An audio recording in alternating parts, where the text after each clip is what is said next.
To your mobile phone, television, computer, for live streaming, or your nearest radio. It's now time to listen to Connecting the Dots. People come, let we go. Turn up the radio. Turn it up. This is the People Show. No matter where we go. Connecting people. We all love you. We are here for you. We can hear you. Connecting people. People come, let we go. Turn up the radio. Turn it up. This is the People Show. No matter where we go. Connect the dots, family. Connect the dots, unity. Connect the dots, for you and me. Connect the dots.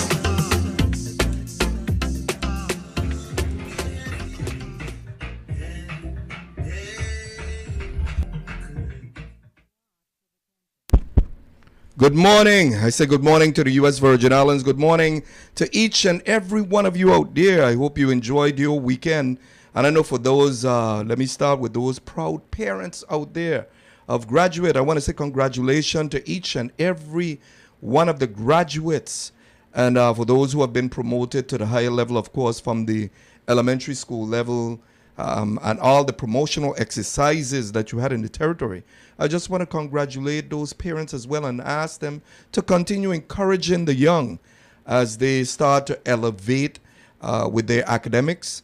But it should be a wonderful day for each and every one of you.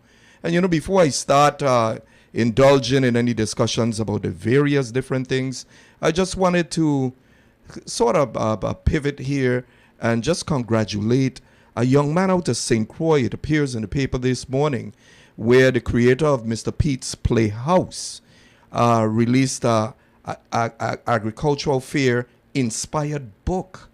And I'm looking forward for the agricultural fair to be able to get a copy of that book. And I just wanted to congratulate Mr. Julio Peterson III on this accomplishment and continue to encourage him to do a lot more, because I think that he can be an inspiration for even the younger guys out there who may aspire to do different things and contribute to the community in one way or the other. And the little, on that, I would say the sad side, I just wanted to extend condolences to some families out there. And I start with Marilyn Emails Reimer, Christian Linquist, and Tyrone Alexander Benjamin. Just wanted to convey my condolences to those respective families out there. I know it's not easy losing a loved one, but just paying recognition to that loved one and just say to you that I hope that God comfort you during these trying times. And I'm sure that there's a lot of other people that would convey the same sentiments to you. Moving along in the program, of course, I congratulate all the graduates, but on the sad side, it was unfortunate, I understand, over the weekend that a young man who had just graduated was actually shot and crippled, while another young man in the scene may have expired as a result of injuries. And I just wanted to say to the community that you need to pray for these young men. I mean, that's really sad. Promising life. I'm sure that he was looking forward to a lot of things, had a lot of goals, a lot of things that he wanted to accomplish in his respective life. And, it's just sad to hear that. And I couldn't imagine you just graduating from high school and all of a sudden you go out to enjoy yourself and celebrate.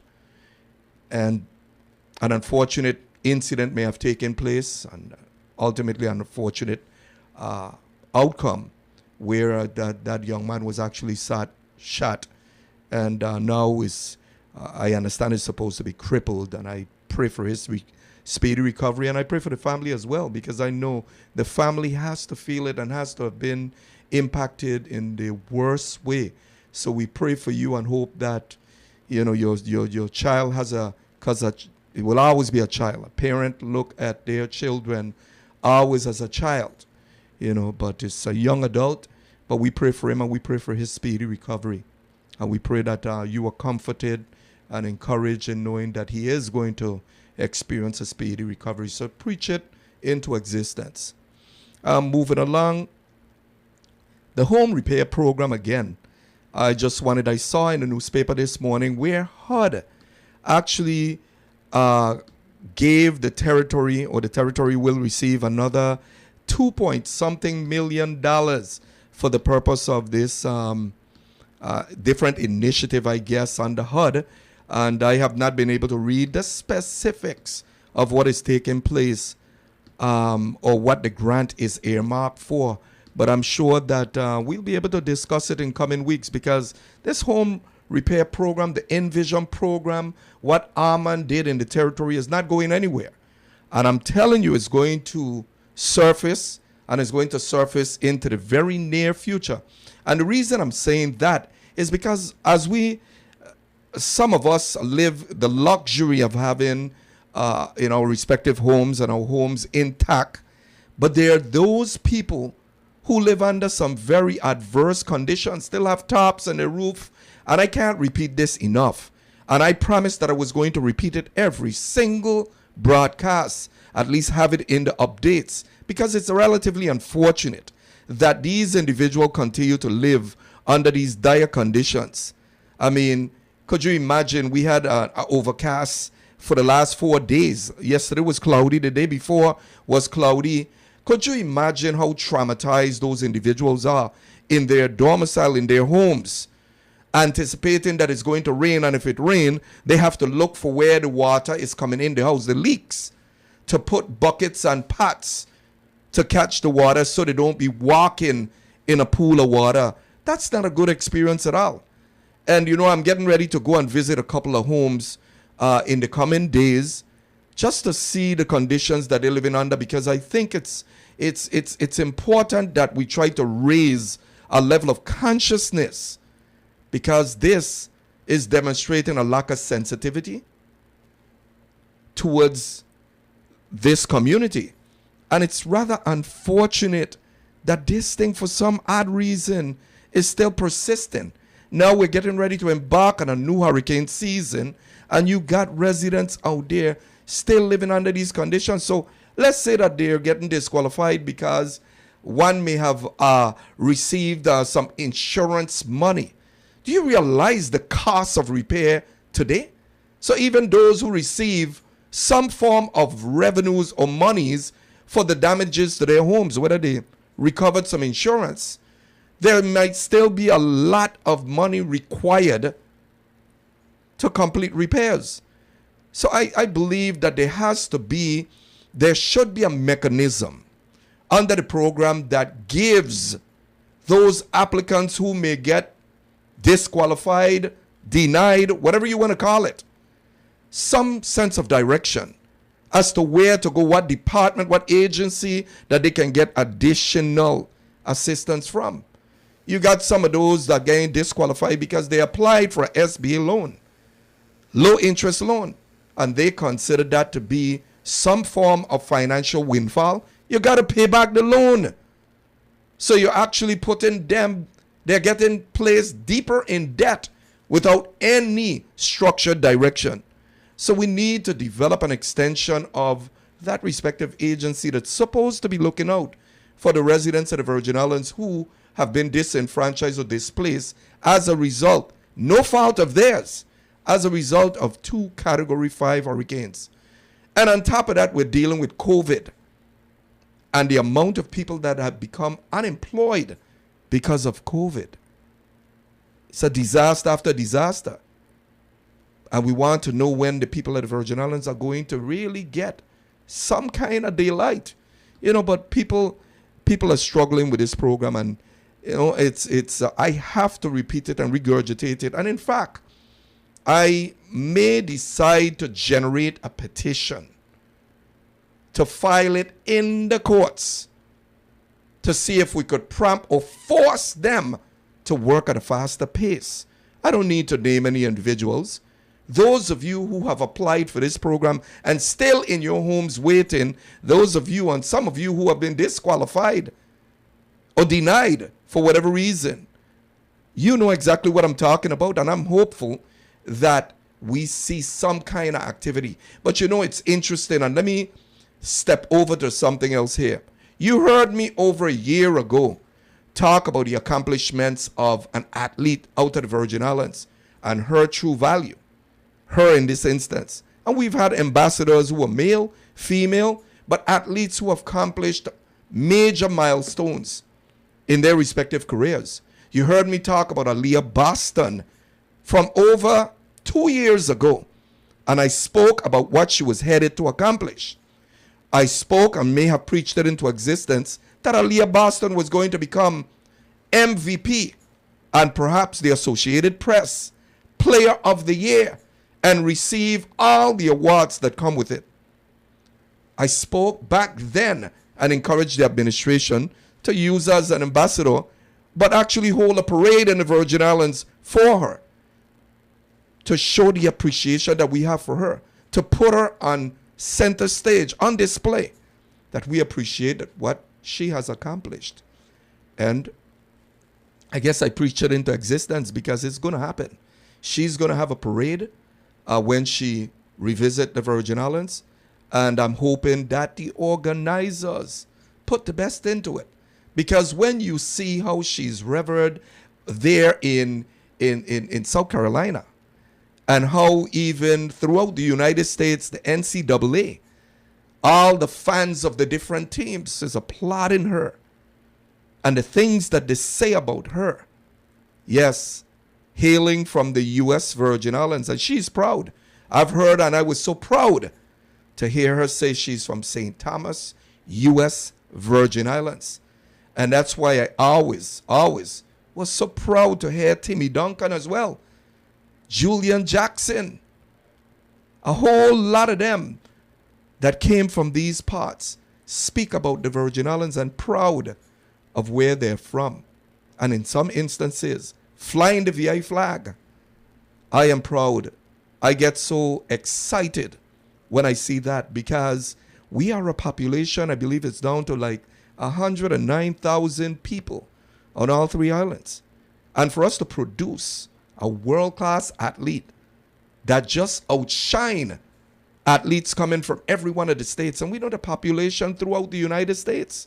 And for us coming at athletes coming out of the U.S. Virgin Islands, that's a major accomplishment. But it also tells you, and all the young people in the Virgin Islands should be inspired by these stories and hopefully encouraged to pursue their dreams of becoming, whether it's a successful athlete or making something great of themselves. They could be inspired by a lot of these stories.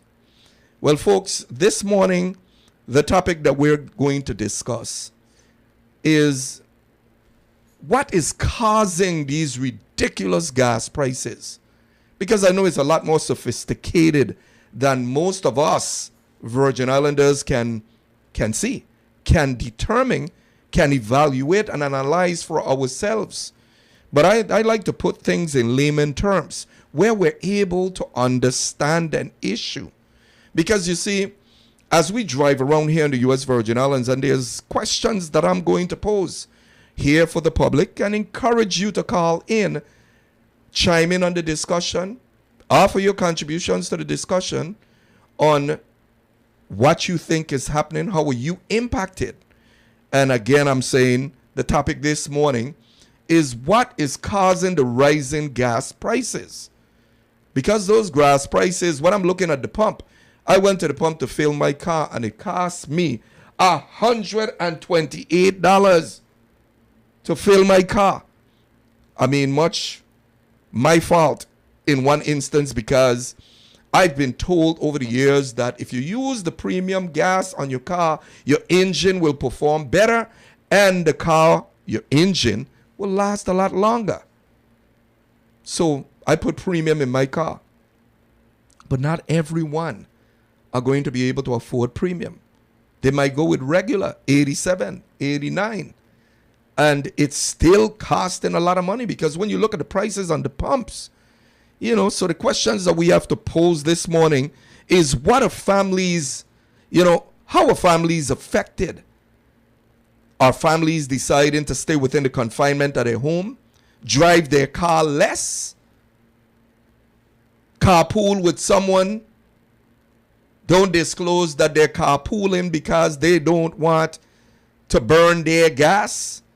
A lot of things could be happening, but it's impacting households.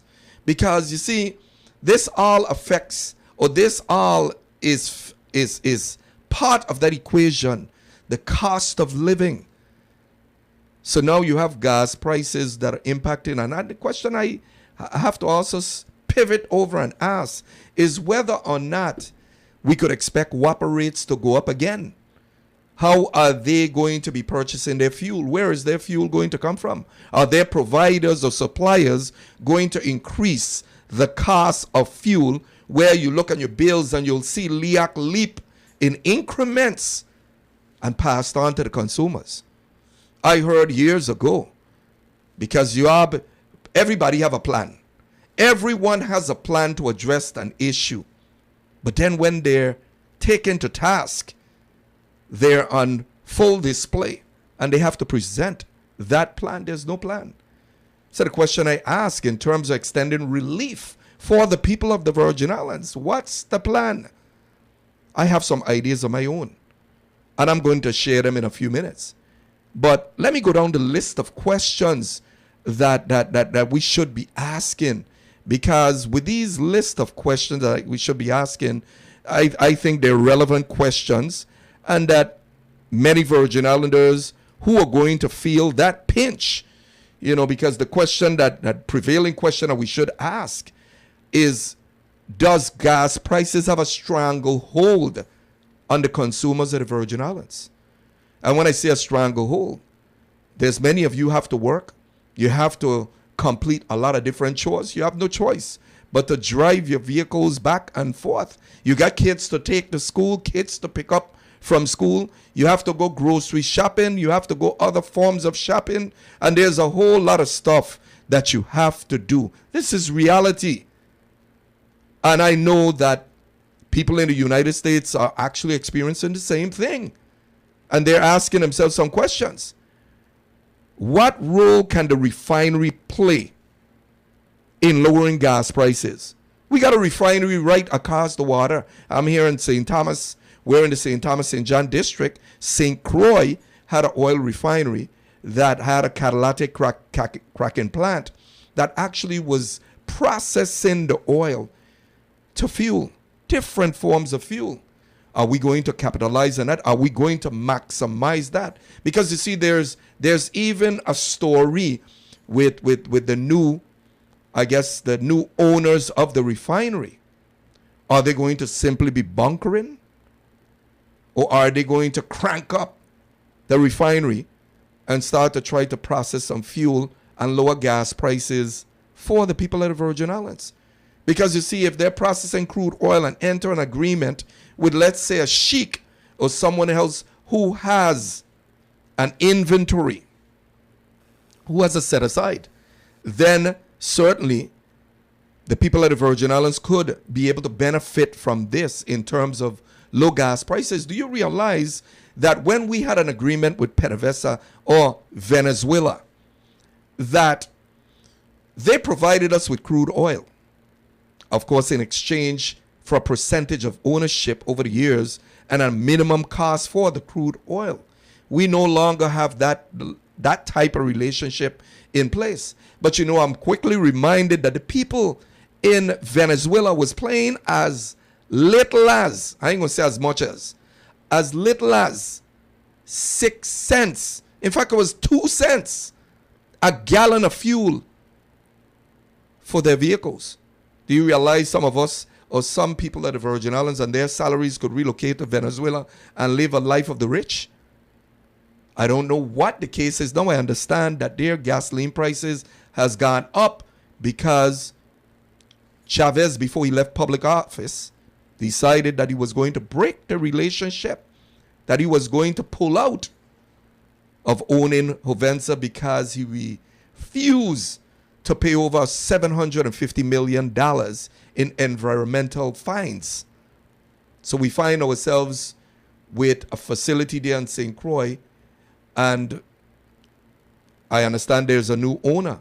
And there was owners previously, well, persons, individuals, Virgin Islanders that I understand wanted to acquire that refinery, but somehow influences steered it a different direction that it ended up in the hands of another group with persons with significant interests.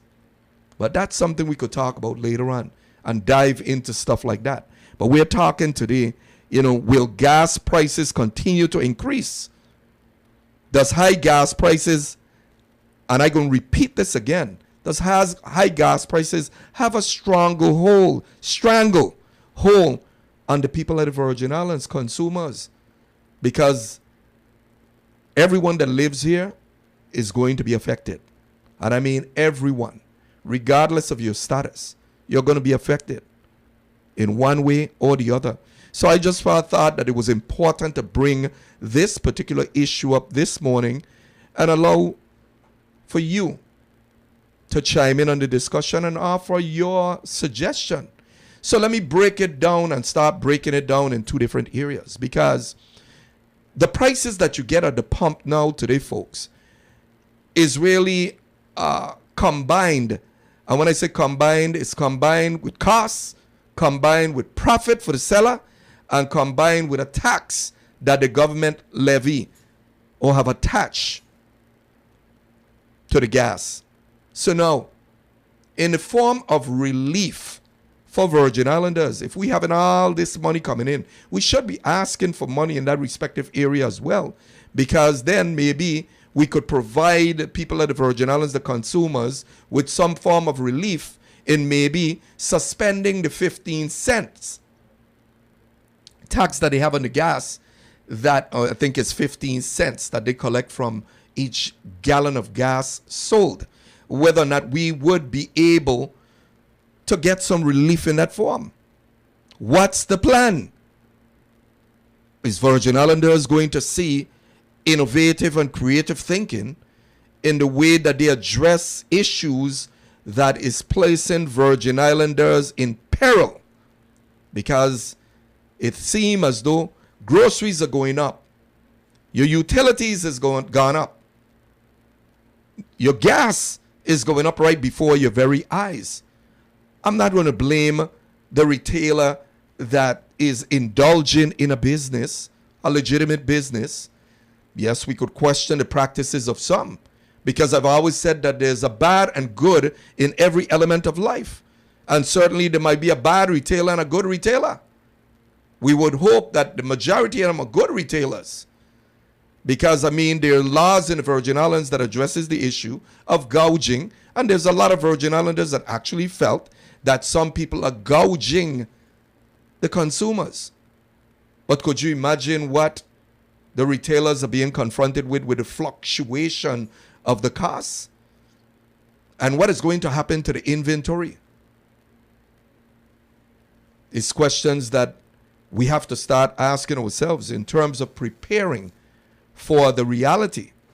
Now, on a grander scale, I mean, we could get into the discussion about the Russian war and the inventory that even that respective country, Russia, has in their possession. How are they trading now? Does that affect the gas prices in the United States? Who are they trading with? Are they in a position of strength, weakness? Because understand that if the demand now, they put the demand in a certain place, and we're buying any portion of our fuel from elsewhere, that elsewhere could be buying it from Russia and ending up selling it to us. So regardless of the sanctions that are placed on Russia, we are still being adversely impacted in one way or the other.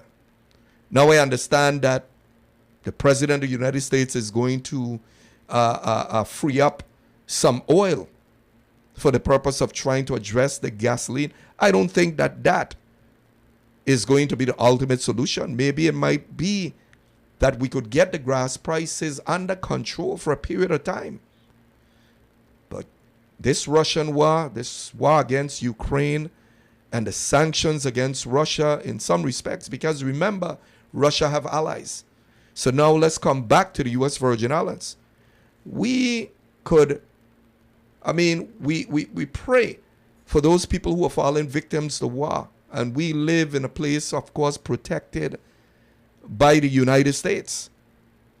And we could only hope that nothing really affects us beyond what we're being affected with economically. But here in the U.S. Virgin Islands, we expect our leaders to come up with creative ideas.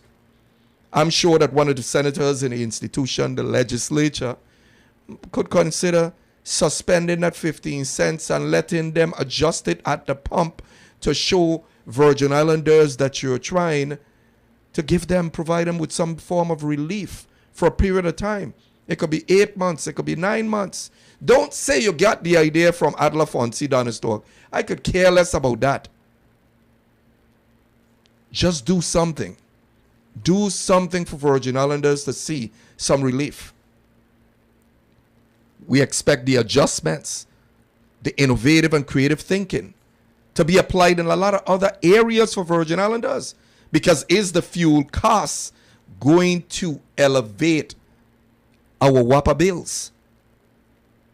Because then when you start to add up all these expenses and all these increases, you could imagine the little elderly person that lives on a fixed income that can't go out to get a second job, might be going out to get a second job to subsidize the income to be able to afford their costs, what they're incurring. And that's not something that we want to encourage. I believe that someone, when they work a number of years, they should be able to enjoy their retirement uninterrupted. But folks, I'm opening up the lines now it's been open for the longest while. For those of you who wish to call, I know that you are busy in the workplace and many of you want to call, but you're working. And some can't even listen to the radio because they say the radio is a distraction. I understand that. That's the way you think. But the radio could be a form of information being disseminated. Because the same persons that restrict you from listening to the radio are the same persons that want to promote themselves. So they use the radio to promote themselves or promote an initiative. So why deprive them of being able to listen to the radio? Because after all, it might be something that affects your agency, or your agency is the topic of discussion, and you could extract something from the discussion and put corrective measures in place or address issues that they feel that you've been inefficient. But there's so much thing. And then, like I said, this morning, as I pass the gas station, because I passed 2 gas stations on the way here to the radio station, and I was just a little disturbed by the prices that I'm seeing. And like I said, I went to fill up my car, and I was personally impacted. That's an increase in costs. It affects the cost of living. But before I even proceed, I just wanted to kind of uplift people, because it's always been a negative, we had a lot of negative things being said. And of course, I commended the young man in St. Croix, Peterson, that actually published these different books and encouraging him. I think that's positive news. Aaliyah Boston, positive news. But I want to play this song. And the song that I'm talking about is by Hezekiah. What is it, Rob? Hezekiah Walker, is that correct? Is it Hezekiah Walker? I can't get Rob on the line. He looked like he into something. There you go. I just want to share this song because I think it's so important for people to be uplifted. I don't own the rights to this song, courtesy of WSTA. But think positive, folks. And I want to uplift you because I know that times is getting rough. COVID is subsiding, but things are going to get better.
Such a beautiful song, and I just wanted to uplift you guys this morning. I felt that you needed to be uplifted because I need to be uplifted myself. That's the song that I play every morning when I get in my car, before I play any music, play anything else. The only thing that is left out of that song is that Hezekiah Samuel did not say the U.S. Virgin Islands. And maybe when I reach out to him one of these days, I can encourage him that when he goes to concert, just mention the U.S. Virgin Islands, because then when people hear the names mentioned, they put prayers in there for all of us, all those included. But I didn't hear it in the song because, of course, we're just the little U.S. Virgin Islands. Unless we establish them relationships with folks is when they actually recognize us. But you know, folks, the topic that we're discussing this morning, I'm going back to this thing with the grocery prices. And, you know, the Department of, well, not the department, but the agency, Consumer Services, is the responsible agency for addressing the issue to sort of not regulate gas prices, but to check in from time to time to look at the margins and see that they are passing on a reasonable cost to the consumers of the Virgin Islands. And we hope that that agency, in fact, I have to applaud the agency head. I call him Ricky, but I'll get him. Ricky has been doing a tremendous job, and I appreciate what he have gone out to do.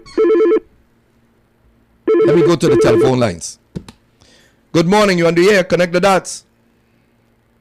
Yes, good morning, Fonzie. How are you? I'm fine. How are you doing? I'm okay. This is the lady who spoke with you yesterday by the church. Oh, okay. I forget. Make sure that you call and Rob, you forgot to tell me this was the lady that had won the prize that time back. But anyway, he's in. We'll take care of it. What I need you to do is, as soon as I get off the air, call me. Okay, as soon as I get off the air? Yeah, as soon as I get off, 11 o'clock. So I could try to coordinate with you. Okay? Okay, good. Okay, thank you. Okay, thank you. Okay, you're welcome. Bye-bye. Yes, but this thing with gas prices here, I mean, I hear people every single day complaining about these gas prices, and I understand, that people, it is what it is, and people are stressed out just knowing that these things and anticipating that the cost of living, the cost for these particular necessities are going to go up. And they are going to go up. We're hoping and praying that at least they have some, have some promise of relief. Because I'm telling you, with all this cost going up, I mean, even in retail, the restaurants went, the little things. Restaurants went probably months without being able to get chicken wings. I saw folks walking in and everybody looking for chicken wings in Price Smart and Cost You Less. And they were out for some time. Now they're coming back. But if it's not your food chain being affected, what about your gas prices? Is it going to go up? What can we expect? I mean, there's so much to this in terms of even these companies that trade or brokers for the fuel coming into the United States. What are their struggles? How are they being impacted?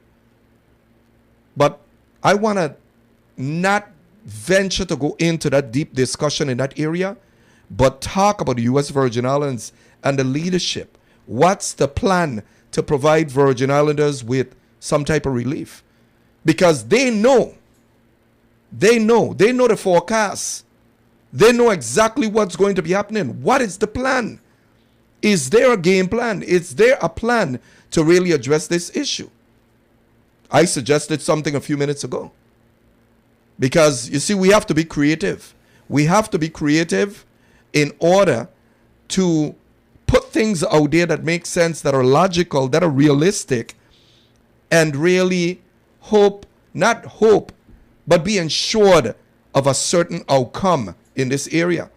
And I think Virgin Islanders, the outcome that they're looking for is some relief. Because this thing with the grocery prices going up, gas prices going up, utilities going up to the point where, I mean, who's going to be able to afford to live in the Virgin Islands if it starts to elevate that way? Because remember, we are basically an afterthought. And when I say afterthought, in terms of the distribution, we don't have a refinery in the Virgin Islands that is producing any fuel. They're bunkering. So they're buying from someone else. So you can't expect the prices to go down. So the tiers of taxes that it incurs, the retailers I'm talking about, to even get the fuel to the Virgin Islands, the cost for shipping is going up. So these big tankers that are bringing fuel into the Virgin Islands is actually charging the buyers, the retailers, a certain amount of money. So the brokers are probably encountering some hardship right now. Anyway, let me go to the telephone line. Good morning, you on the air. Connect the dots. Yes, sir. Good morning, Senator Donald Stark. How are you? I'm blessed. How are you? I am giving God thanks for another day of his bread that I'm breathing. But I'm calling about this issue with the gas prices. I am not driving at the time because I don't have a vehicle, but there are other senior citizens. I'm an elderly person that drives still. But there are a lot of people that I know in my age group and older that have to choose between buying gas for their car or buying food. You understand? And Yeah. I think that our society, the administrations in our society, have not taken our elderly seriously, and the needs that the elderly have. They have so many needs. They are lacking so many things. Sometimes they have to choose between food and medication. What is this administration doing about it? We're not even talking about the elderly alone. Look at the youth. They're not doing a thing to divert our youth from this life of crime. Our youth, they're out there struggling. They're not trained because, number one, they took the apprenticeship program out of the high school. As many times as people have asked them to reinstate it, they haven't. So we don't have plumbers anymore, carpenters, mechanics, body for cars and all that type of thing, electricians and all that stuff anymore. So what are these youth supposed to do when they come out of high school? Not being able, because they don't have the level of wisdom that they need to go to college. A lot of them are not college material, but they're skilled people material. How can they train them? I mean, I don't understand. They are neglecting the youth and they're neglecting the seniors, always. Well, I must say, summer is upon us. Summer is almost upon us because we're not in summer just yet. I think it's the hurricane season starts June 1st. I'm not sure technically when summer starts, but I thought it started the same time. Around June 1st is the beginning of summer. And the first thing that comes to mind is the education maintenance program. The education maintenance program was a program designed to teach a lot of the young people different trades, whether it's exactly. electrical, that's what I'm talking about. plumbing, and painting. And what they did was they took pride. Those same students, remember, a lot of them came from the public school system or were in the public school system. So they took great pride. They took great pride in enhancing their schools, because then when it got round to their school, they put love into it. But they also learned a trade that when they left school, that they would be able to embark on their own business to provide a valuable service. Do you realize that at the pace homes are building, that there's going to be a demand for different trades? Those are going to be those positions, masonry, are going to be more valuable than a lot of other positions that you have throughout the government and throughout the private sector. So I'm not sure if we're all seeing the same thing, but I applaud you and I thank you for calling in and bringing that subject up, because I think it's really important that we start to echo these sentiments. It's a very, very serious matter. These young people don't have anything to do. They don't have a trade. That's our fault. That's nobody else's fault, but our society's fault, our administration's fault. Yeah. You understand? If they teach them a trade, then they have something to fall back on if they cannot go to college. Come on, man. What are they doing? Everybody is busy enhancing their coffers and forgetting about the elderly and the youth. The youth is our future. What is wrong with these people? I don't understand it, Senator Donald Stark, and it's very upsetting. And then, that's always been some one-liners in campaigns. The children are the future. That's always the one-liners in the campaign. But then what? But then what? After they are put in office, then what? They don't do a thing for the youth and they don't do a thing for the seniors. Especially the seniors, man. Oh, goodness, man. We have paid our dues in the society. A lot of us have retired from this government. Come on, man. Help us. Help our youth. Yeah. Our youth are going to jail in droves, man. Yeah. They're out on the streets selling drugs in droves because they cannot find jobs, man. Because they're not equipped by our government. Come on, man. Well, they definitely need Anyway, guidance. I don't need to get so riled That's up. okay, but that's this kind okay. of thing upsets me. That's okay. Thanks for calling. Thanks for calling. Okay, God bless you. You keep Okay. on doing what you're doing. You hear me? Yes, thank you. Okay, God bless you. Okay, God bless you. You know, our youth need guidance and opportunities, and the caller is absolutely right. If you don't provide the guidance and you don't provide the opportunities, what do you think is going to happen? They're going to go astray. I got on this radio airways some months ago, over 2 years ago, and I said that with all the money we have in the Virgin Islands and all the federal funding in particular that came in here when we refer to all the money in the Virgin Islands, you would think that by now that, as simple as it may seem, have a bus decorated, job opportunities, drive it into the housing communities, drive it into other communities, guide them, provide them with the assistance. That's okay if we go to them, but we need to go to them. Give them the applications, go in and guide them in how to fill out the application and tell them about the opportunities they have. But I'm not seeing these movements. Good morning, you're on the air. Connect the dots. Good morning, Fancy. How are you? I'm fine. How are you? So, first of all, I'm good. The music is by Hezekiah Walker. We have a Hezekiah Samuel now, but he's passed. Yeah. I got mixed up because that's a dear friend. So the minute I hear Hezekiah, you absolutely, I stand corrected. Hezekiah Walker. I cannot fully agree with what you or the young lady said.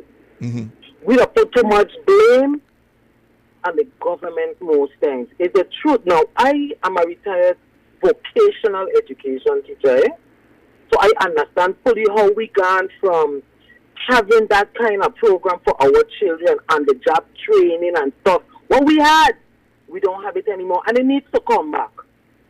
But we got to even out the blame. First of all, we got to start with parents. Not all parents, because you can't put everybody in the same basket, whether it's the government, whether it's the community, whether it's the household.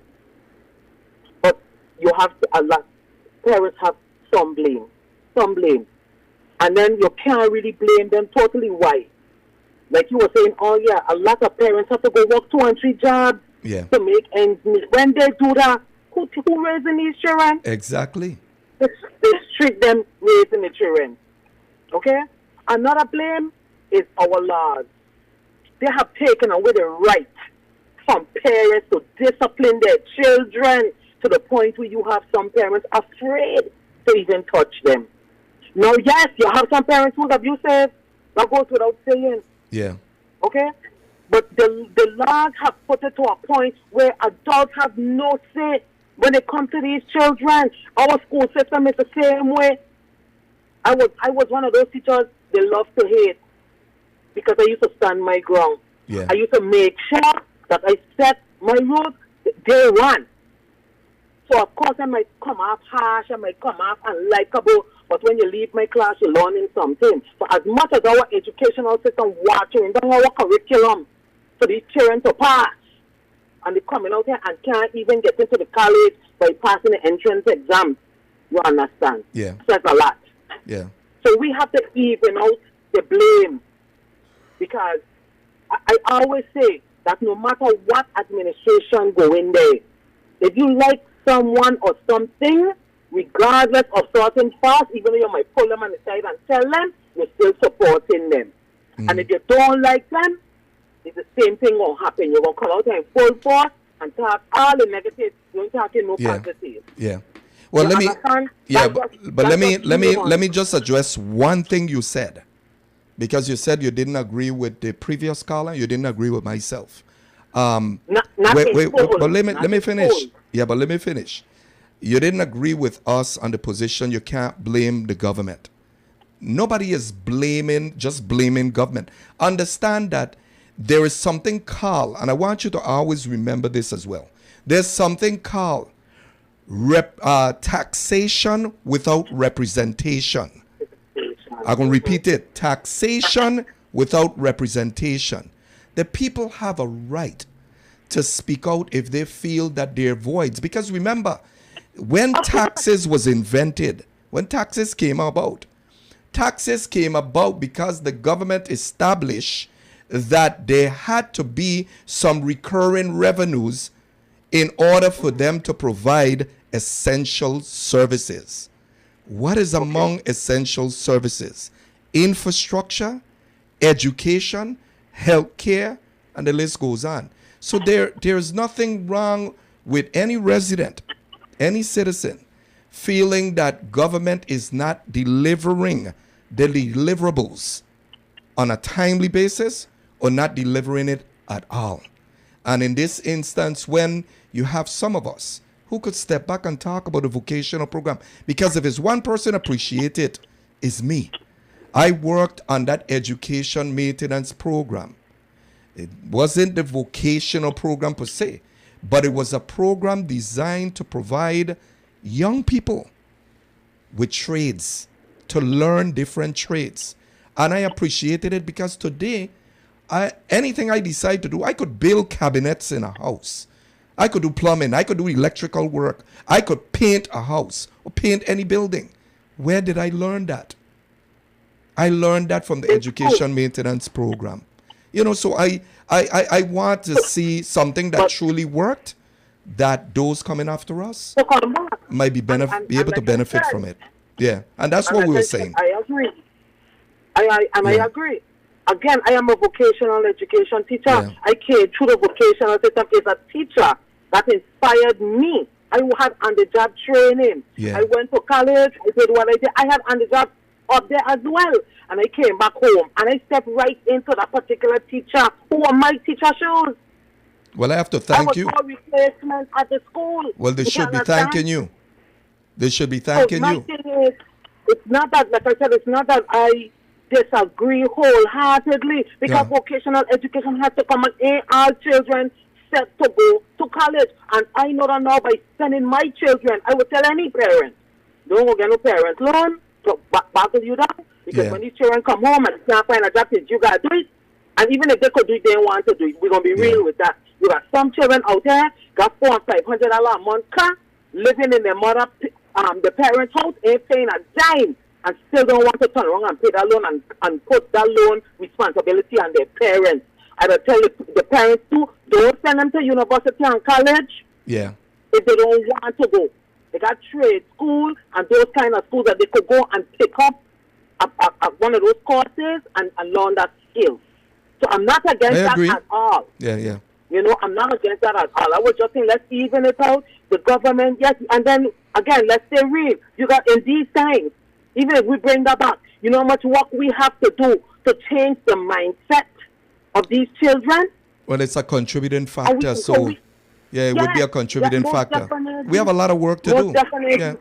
We have a lot of work to do. Because the children ain't listening. Fancy, they ain't listening. A lot of them going to school just because they're forced to go to school. Yeah. They learn and they don't want to learn. Yeah. Well, so we're going to have to start from the bottom up, okay? Yeah.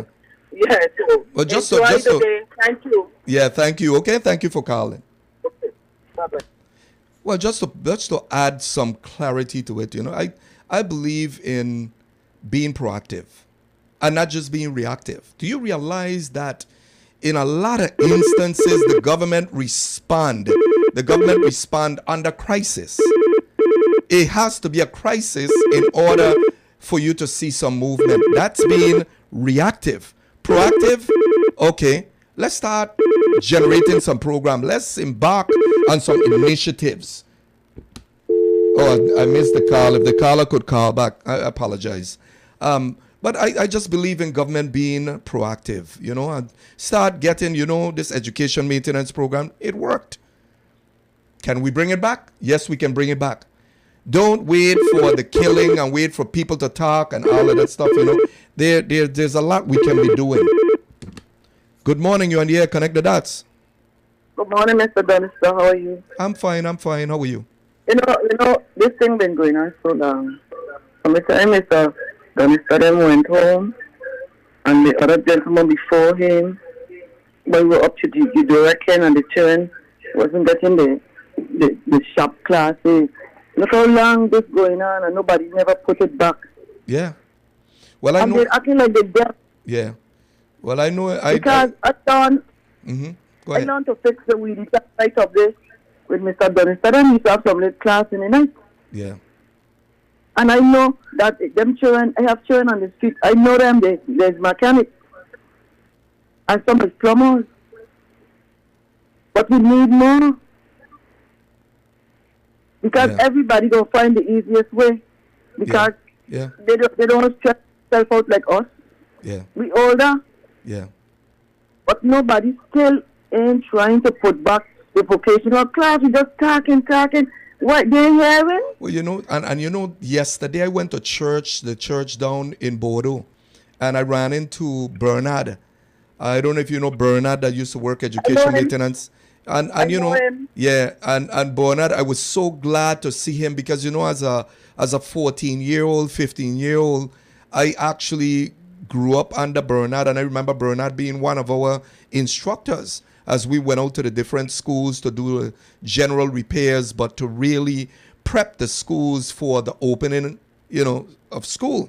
And Bernard was reminding me about so much different things. And it was like people like, you know, Bernard that really put their life into this and valued it so much to pass on their intellectual in their experience onto the younger generation, that you have to appreciate them and thank them, because so many students came through him, and he asked the question about, you know, the program, and he spoke a little bit about the program. But, you know, it's a lot of us that really appreciate folks like him and what they contributed to. And I hope, Bernard, I hope you're listening to the program this morning. But I wanted to thank you publicly for what you have done. I don't think many people have thanked you, you know, just like many others. I could list people. Them children, Hector, remember when them Rock. work for the summer, Yeah. they used to do all kind of thing in the school. Yeah, They used to help the maintenance workers. They used to guide them. yeah. But Yep. nobody listening. What is going on? Mm-hmm. And they Yep. really can't pass the test down UVI, the entrance test. They get graduation. And when you look the graduating children, why you never see went to school, Yeah. but graduate. Yep. Well, I'm getting ready to Because close out. when we went to school, nobody water down nothing for us. We have to study to pass. Yeah, yeah. But now people just giving you, socially promoting you, and all this nonsense. I don't know where the social come in. Yeah. Well, you know, the schools have to meet a certain quota, and I guess in some instances they try to struggle to do it and round off grades and all of that stuff, you know. But But no child left behind. Everything went down the drain. well, I'm almost out of time. I gotta play the sponsor commercials, so I don't mean to cut you off. But thank you. All I right. really appreciate you Thank calling. you, too. Okay. Too. Okay, take care. Well, you know, this program can't be possible without the generosity of sponsors, and you know, I have to play my sponsors them because I truly appreciate them contributing to this program and making it possible for me to come here on the air on this program and this rostrum and be able to provide you or disseminate information to the public that I think is valuable to you and could be valuable even in the future. So I want to take the time out just to thank some of the sponsors. Hometown Grocery and Gas Station, the #1 grocery store for food and groceries, great prices, and always fresh products. They sell fresh food, mutton, stewed chicken, oxtail, stewed beef, rice, and beans, with a new menu every week. great staff, and excellent service. Hometown Grocery and Gas Station, the #1 place for grocery and fresh food. Hometown, hometown, hometown.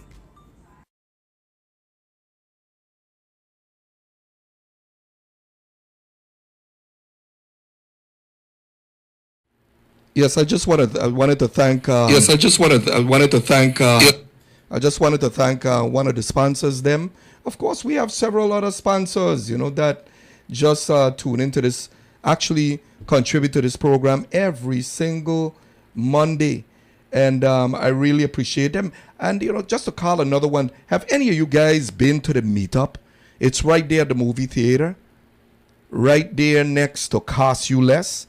Have you tasted their salmon in butter sauce? I went there and one of my favorite chefs, Struggle, cooked me some salmon in butter sauce with onions and mushroom and all of that stuff. And I mean, that was to die for. It was really, really delicious there at the meetup. And then we have, of course, one of my favorite places, Catch of the Day. I mean, Catch of the Day, I can't say enough about them. That's located on Cookie Point Beach, of course.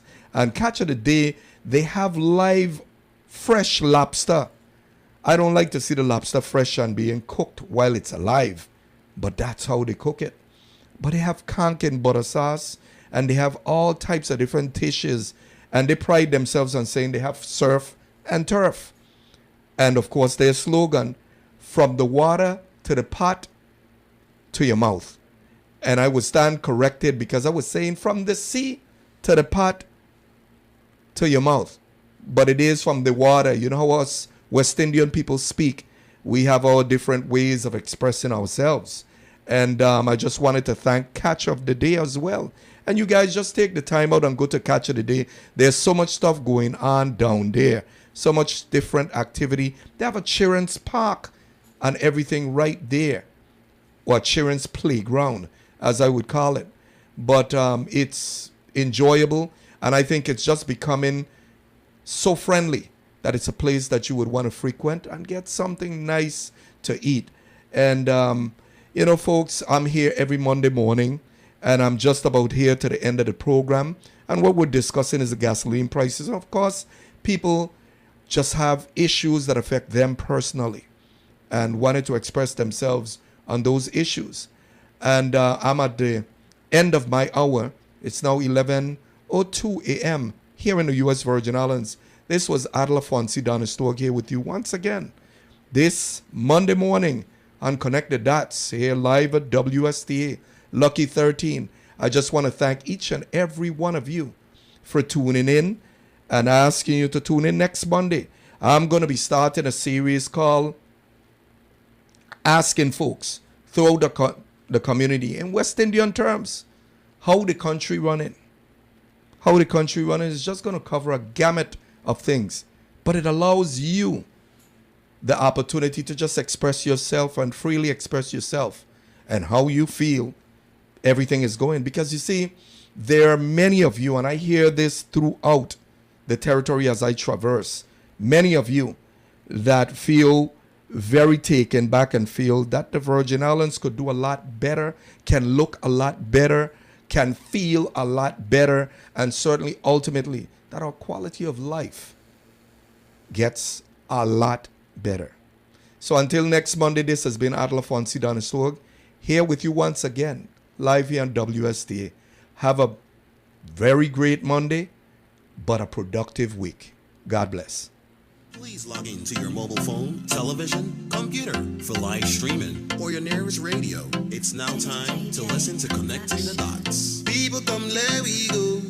Turn up the radio. Turn it up. This is the People Show. No matter where we go. Connecting people. We all love you. We are here for you. We can hear you. Connecting people. People come, let we go. Turn up the radio. Turn it up. This is the People Show. No matter where we go. Connect the dots, family. Connect the dots, unity. Connect the dots, for you and catch of the day. From the water to the pot to your mouth, everything is fresh at Catch of the Day, located on Cookie Point Beach. Enjoy some of your favorite seafood dishes, fresh catch, lobster, tank, and whelks when in season, as well as surf and turf. They cater to your wishes. While you sit and wait for your food, enjoy the friendly bar and bask in the ambience that is second to none. Enjoy the white sand, sun, and crystal blue water. We are sure the experience will be unique. Monday through Sunday, 10 a.m. to 4 p.m. Come and enjoy Catch of the Day on Cookie Point Beach.